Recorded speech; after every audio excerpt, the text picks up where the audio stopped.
It's the perfect season for bike riding. But here's an interesting question. Why are wheels round? A circle has an equal distance from the ground to the center at every point, which allows the wheel's center to move in a straight line while rotating.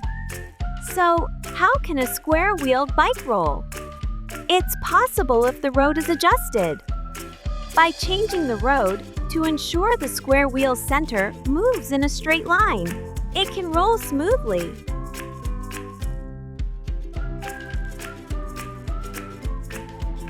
Oh, this bike has wheels of different shapes. These are wheels with constant width. A shape of constant width has the same distance across its width at any orientation.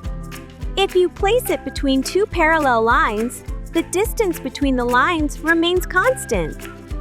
Shapes of constant width are used in real life too. Examples include manhole covers, guitar picks, and coins used in Europe. The idea that wheels must always be round might just be a misconception. If a special road matches the unique shape of a wheel, even triangular or square wheels can roll just as smoothly as round ones. Shall I try riding a bike with wheels of constant width to see if it rolls well?